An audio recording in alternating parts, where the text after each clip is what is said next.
Hey everyone, I'm going to give you a few tips and tricks on bike setup, specifically for your Specialized E mountain bike.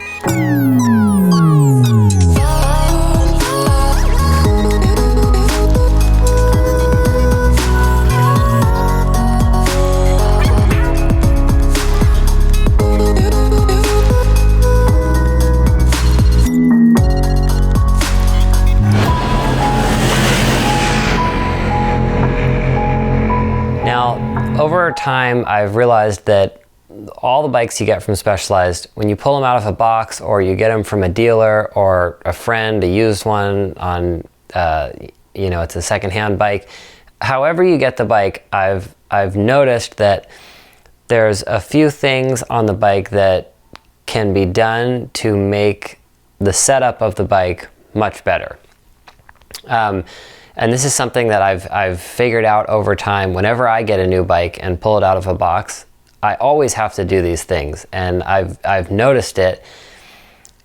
And these tricks will help you set up your bike to enable it to perform much better. So what I've done is I've organized this out into 5 simple steps. They're very simple, just minor adjustments that you can do to your bike, and it will help set it up much better.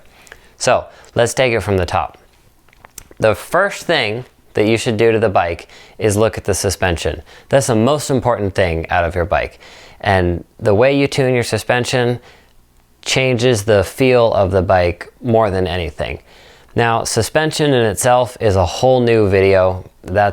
You can go on forever about that. But pull this thing out of the box, there's a couple things that I would change right off the bat. Now generally, this is not all the time, but generally what you have to do is for the rear shock, you're going to slow down the rebound a little bit.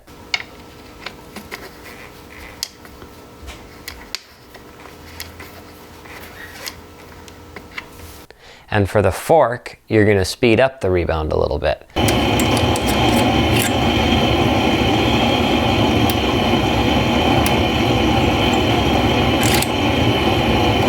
Now what this is doing is it's keeping your back, your rear end of the bike a little bit more stable and controlled and planted to the ground, rather than being like a pogo stick, really bouncy. It keeps it stuck to the ground a little better. And the opposite is with the fork. It seems like always the way these bikes come, the fork's rebound is too slow. So it keeps your front end a little bit too low on the ground. So what I do is I go about 1 to 2 clicks faster on the rebound on the fork. So you're going to back the red knob out 1 to 2 clicks. And the 1 to 2 clicks it's just general. Every bike's different and every rider weight and air pressure and all that's different. But generally, you should back the knob out a little bit on the fork to make your rebound faster, and then slow down the rebound on the rear shock to make it slower.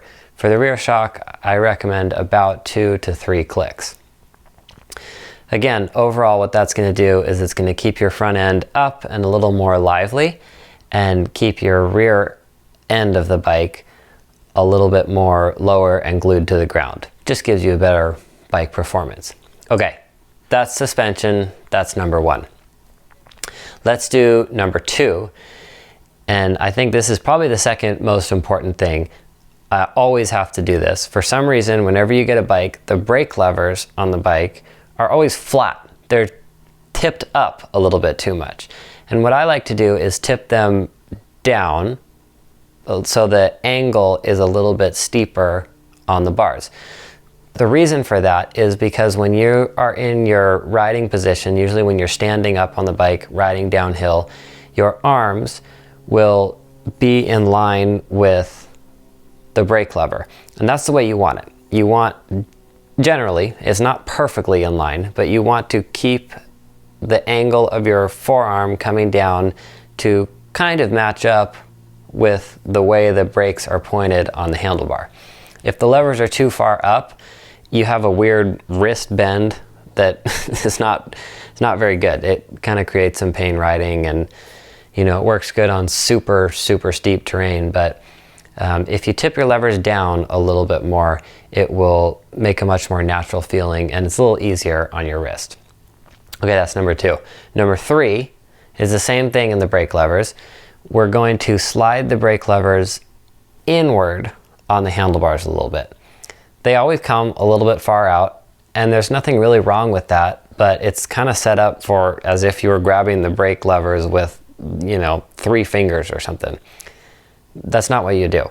Most people, and the way you should ride, is grab the brake levers with 1 finger. So to make them lined up better for 1 finger, I usually slide them in on the bars just a little bit. I'm talking maybe 1/4 to 1/2 inch here.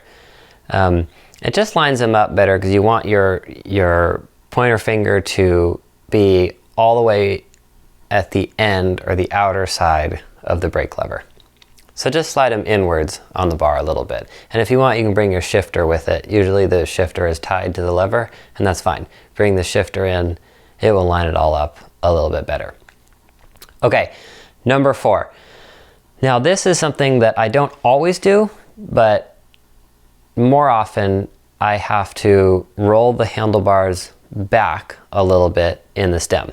So I loosen the stem bolts and roll them back a tiny bit. We're talking maybe 1/8 of an inch here, really small amount.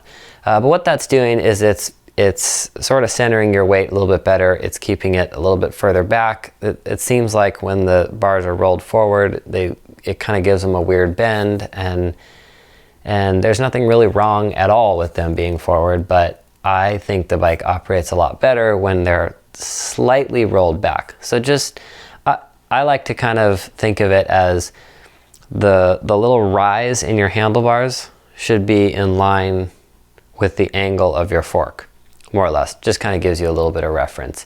But usually you have to tip it back tiny little bit. It helps.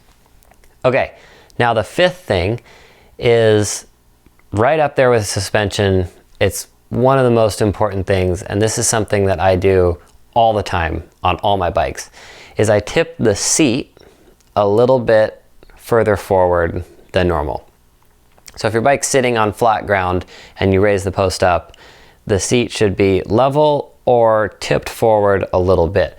Now this is personal preference. This is something that I do. Not everyone does this, but I'm a little excessive on the seat. I'm tipping it really far forward. And again, this is a whole nother video of why this is better, but it puts your back and your hips in a better position.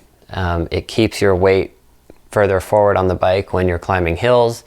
It aligns your body on the bike a lot better. So when you're climbing for an extended period of time, it will help make your body feel better after you're riding for a while.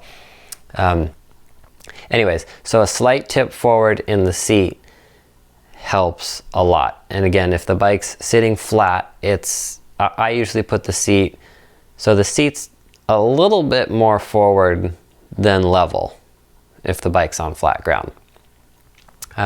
Anyways, I recommend doing that to your seat. It's a little weird at first, and don't jump all the way into it. You know, you can start with it in the normal position, and then you can slowly over time tip it further and further forward, and you know, you'll find a sweet spot. But if you tip it forward, it will put your weight in a much better position on the bike, and it will help substantially when climbing up hills.